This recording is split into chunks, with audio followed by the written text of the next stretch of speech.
Hey guys, it's Mike from Manimation Mayhem, and we got our hands on some of this PlayStation Secret Layers earlier that dropped into October. So what I wanted to do is go ahead and make a quick kind of deck tech video for a few of my favorites from that set. I ended up making a nice Kratos and Atreus kind of gods aggro themed tokens deck, and then a Jin Sakai Ghost of Tsushima deck that take a lot of synergy off of my some previous ninja stuff I've done. It's kind of like a hybrid evasive mid-range combat deck. So with that, let's get into it.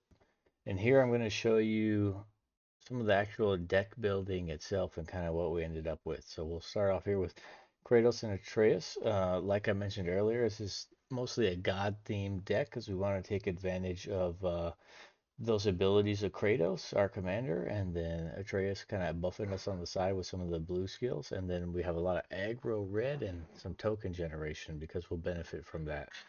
So the overall theme of this is like a go wide kind of combat focused Jeskai deck. So that's white, blue, and red color schemes, and it's built around both Kratos and his son Atreus. So what we want to do with this deck is essentially what we're trying to do is flood the board with creatures and tokens, and then we want to stack as many buffs as we can with extra combats and copy effects to kind of end the game in like an explosive combat phase. And generally speaking, with this setup, we're trying to generate value by attacking and then creating layers of protection on the board so we can survive anything like sweepers and one-off interactions. And then we want to finish with huge and like repeated combat phases. So how does this deck work? Well, one of the things we want to do is we want to build a wide board. So that comes back into the token producers down here. Like we have things like Adeline, Sheldon Cathar, and then we have our Halio, God of the Sun. Not to mention things like God Eternal Octera. And then we have other cards like Feldar Retreat, and that those things help us produce like a quick, kind of threatening, token army to put pressure on our opponents. And then other cards like Maskwood Nexus, if you include, can basically turn everything into like a shared creature type for more synergy. So with us, that's helpful since we're running things like a God sub theme for this deck. The other thing we want to do is we want to kind of like pump up, our team of creatures and then try to break through whatever our opponent's defense is. So like cards like Cathar's Crusade, it's an enchantment here that will give us, whenever a creature we control enters, so it includes all the tokens we generate, we'll get a +1 counter on each creature we control. So every time we pump out a token, we're basically buffing our whole board, right? And then a card like Shared Animosity. So whenever a creature we control enters or excuse me, whenever a creature you control attacks, it'll gain +1 until end of turn for each other attacking creature that shares a creature type with it. So the more we can synergize, the amount of creatures and then the creature types, for us in this deck, it's more god themed. The more we'll be able to beef everyone up with +1 counters. And then cards like, Herald of the Secret Streams, that helps us, additionally buff with those +1 counters. And then it allows any creatures with counters to not be blocked. So that's just instant life draining, right? And that help us kind of scale our board fast and then make it a big problem for our enemies there. And then Kratos has a bunch of attack enablers that are included in that secret layer. I think one of them should be a reprint where they used what's her name? The Queen of the Valkyries, dude. What's her name? It should be Ioris. Yeah, Freya. That's right, Freya, Queen of the Valkyries. So this is a reprint of Ioris, God of Victory, and that helps us, make sure our creatures get through safely. So as long as our devotion to red and white is less than 7, Freya isn't a creature, and then once it is, well, even without it, creatures we control have menace. So that means it takes 2 to block every one. So if we're spamming a bunch of tokens and then we're buffing all of them with +1 counters. And also, Freya allows us to prevent all damage that would be dealt on attacking creatures you control.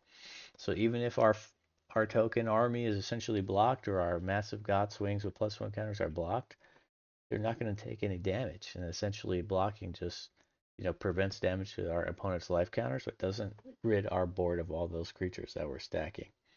So this board, a big part of it is, attacking to gain value. So it's Kratos and Atreus, our two commanders here, our partner commanders.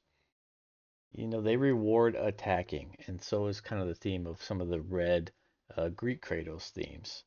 And then other support cards like Professional Facebreaker has Menace as well. It gives, whenever one or more creatures you control deal combat damage to a player, create treasure tokens. And so treasure tokens just help us do more things with more mana. And then on top of it, that card's ability also allows us to sacrifice a treasure and exile a top card of our library, and then we can play it this turn. So that allows us to cheat cards out for free, in addition to using our unblockable tokens and creatures at this point to do damage. And then with Professional Facebreaker, we're exiling a top card of our library to be able to play it for free. And then on top of that, in this deck includes some extra kind of combat finishes. So we have cards like Aurelia War Leader, and then some Savage Beating. And then we got other things like Relentless Assault. Those cards, and World at War, as we discussed, the Battle of Olympus reprint. Those cards all allow us to, pump up our armies to swing multiple times. Essentially, we could almost theoretically get a kill on one turn as long as we've beefed up enough +1 counters and creatures that are essentially unblockable and just buffed. So if you look at Battle of Olympus from the Secret Lair or World at War, the reprint for it, after the second main phase, after the second main phase this turn, there's an additional combat phase followed by an additional main phase. So the beginning of combat, untap all creatures that attack this turn and rebound. We're getting 2 free turns right there, right? So that allows us to, like, if we're not one-shotting in one turn, we're gonna basically two-shot an opponent and or finish one and move on to the next.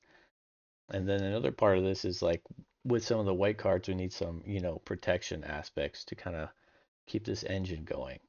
And with that, we have things like Teferi's Protection. So easily one of the best protection cards you can use in a white theme. So until your next turn, your life total can't change, and you gain protection from everything. And all permanents you control phase out. And because we can cast this at instant speed, if somebody's going for a board wipe or something that's going to massively impact our life total, holding this in your hand is going to allow you to keep that giant token god aggro army you created on the board and able to swing for more damage next turn. So some of the key cards we talked about. So one is Aurelia, the War Leader. She gives us extra combats, and she also has a flying body with vigilance and haste. And so flying is usually a problem people have to figure out how to deal with. So extra combat and flying, always a great thing to look at. And then going into the other cards, we talked a little bit about Savage Beating. That gives us a kind of surprise double strike option with an extra combat that can help us end games. And then from there, we go into the things like the Great Train Heist. So with this card, it allows us to turn basically treasures into, multiple combats and lethal power. So you see kind of the abilities here. It's got Spree, and then for 2+1 red, we can untap all creatures we control and create an additional combat. For 2 mana, we can add +1 to creatures we have, and then they all gain first strike until end of turn. So that's going to be super helpful in clearing boards. And then for 1 red mana, choose target opponent, and whenever a creature you control deals combat damage to that player, create a tap treasure token. So we're just creating ramp by attacking, and we're just buffing that massive army. And then some of the keys to this engine here are things like, Kindred Discovery. So Kindred Discovery is like a massive, tool we're going to use for a draw engine. As you can see here, whenever choose a creature type when it enters the battlefield, and then whenever a creature we control of that type enters or attacks, we draw a card. And so for us, it's likely going to be a god theme, just based on the amount of god cards we have in this deck. Or we can pick one of the kinds of tokens that we're generating, and that's going to create a draw engine for us. And then things like Descendant's Fury. And that's basically, a free creature value whenever tokens like connect with attacks. So whenever one or more creature you control deal combat damage to the player, you may sacrifice one, and then if you do, reveal cards on top of your library until a creature card shares a creature type with that sacked creature. And then you put it on the battlefield and the rest on the bottom of your library in random order. So this is basically just continuing to generate that giant army. And then we've talked a little bit already about Professional Facebreaker. So that's going to get that token generation plus that impulse drawing for an aggro deck. It's just going to be stacking on top of stacks. And the scaling, we talked a little bit about, Cathar's Crusade already. That's going to turn each of our tokens into a full team buff worth of +1 counters. And then Dissonance Fury as well. We covered that.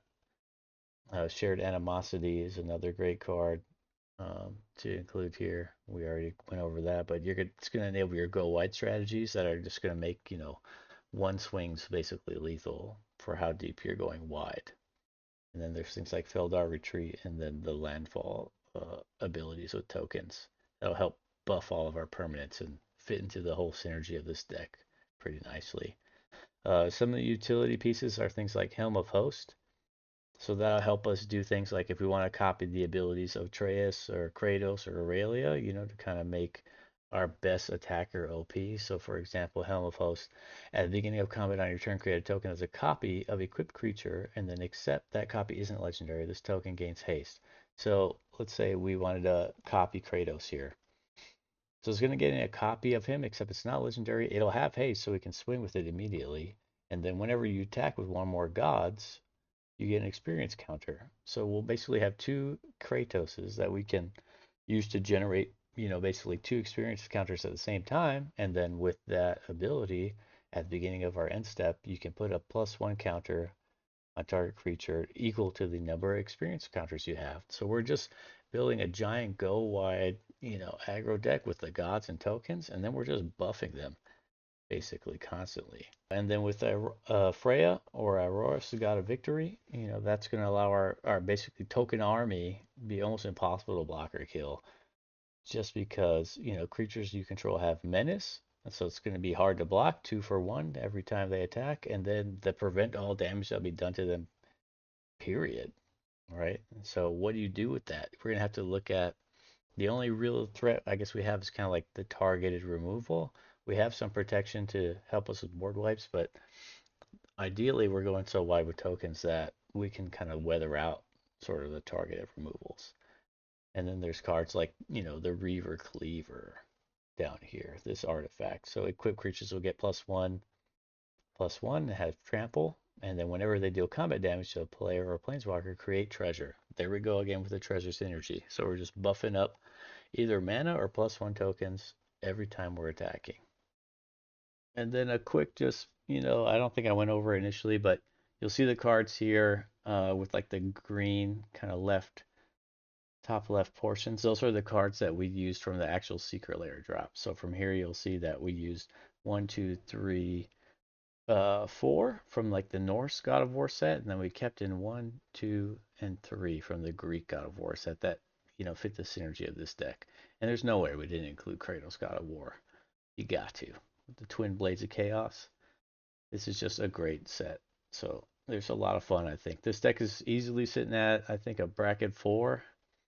And we like to build all of our decks in Archidect here at Man Mischief Mayhem. And then we'll also post the decks we've played with in here for y'all to take a look at and or maybe gain some inspiration. All right, guys. So this is the second deck we built off of Jin Sakai, the Ghost of Tsushima. And the theme here is that Esper color palette with the white, blue, and black. It's meant to be a sort of saboteur, ninjutsu, and then unblockable combat deck, kind of focusing around Jin, our commander's ability to reward us for hitting players for combat damage. And so what this deck tries to do is lean into the unblockable and ninja creature types with some more evasive threats, and then turn our successful, hits that aren't blocked into things like card advantage, maybe some theft, and then any high value triggers that we can stack. And it tends to feel more, I guess, leaning Ninja Tribal or kind of like a Saboteur Tempo deck. And ultimately, Ghost of Tsushima style stealth combat. And so that's the goal.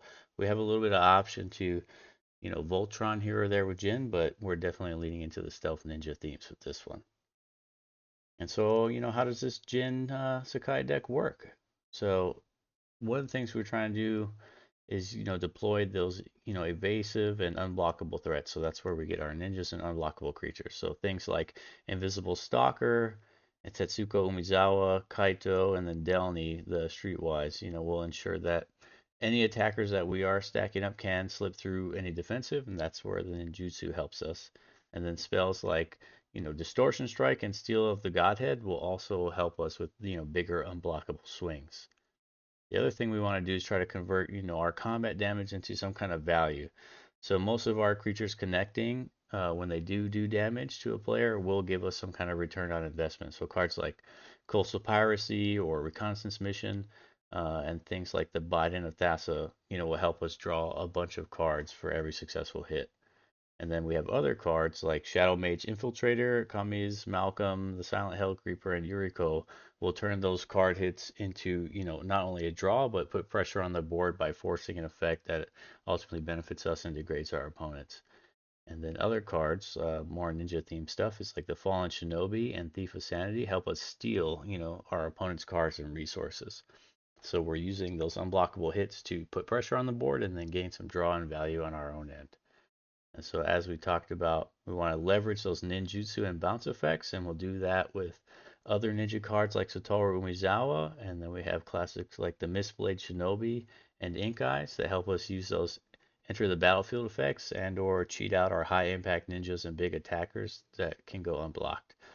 Then other cards included, in the secret layer like Ghostly Flicker, help us give like sort of controlled resets of our best, attacking saboteurs and ninjas.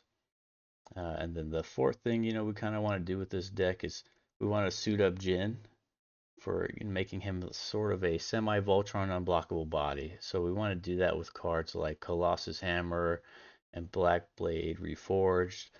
Include a Buster Sword in this one for fun and flavor.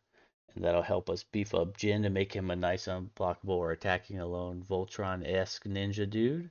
And then other cards like Champion's Helm, our Lightning Greaves and Swiftfoot Boots, those help us, gain hexproof and haste and evade some of those damage that might be done to our commander, but still allowing us to trigger, those effects. Another thing we want to do is because we're sometimes Voltron-esque or we need to rely on unblockable creatures kind of on a solo basis here and there. We want to be able to control the board and ultimately stay alive. So with that, we have a lot of interaction cards, things like Anguished Unmaking, and then Void Ren. Austere Command is a big one. Your basic counter spells to help us deal with immediate threats. And then we have, to protect that commander, since we have some white in this playstyle, we can include things like Teferi's Protection. Another Kamigawa staple to blink out with a blue card is like March of Swirling Mist.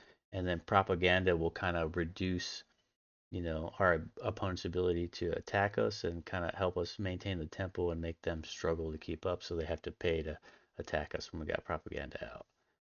And so ultimately, this is not like a huge whittling away deck, but what we're trying to do is kind of win through like, incrementally building up our either Voltron Commander or the abilities from our unblockable swinging creatures to kind of have like a burst finish. So eventually those evasive creatures can help us, generate overwhelming, stolen resources, drawing cards, and just kind of maintaining tempo. And then we have finishers like the Middlemai the Ageless that help us, gives us like extra turns, or a buffed up Jin with the Black Blade Reforged, or even the Colossus Hammer at that 10 beefy card.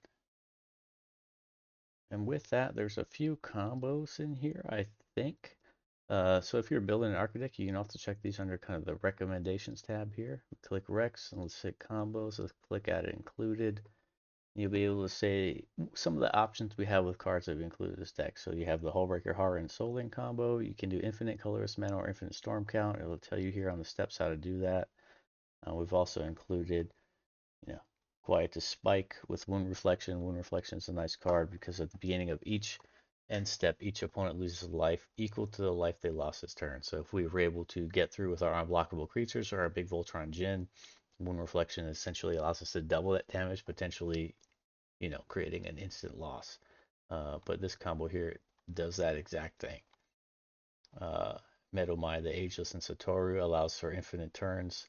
This is just options, right? If we want to talk about playing a bracket 4, we have some infinite options. 9 times out of 10, we're probably not going to use them, but we have them, and it's nice to know. So if you're using Architect, this is a nice tool you can use to kind of understand what's available in your deck, and or if you don't, if you're close to combos, you can click Almost Included, and from here you can take a look at, hey, what do I add to make this combo possible?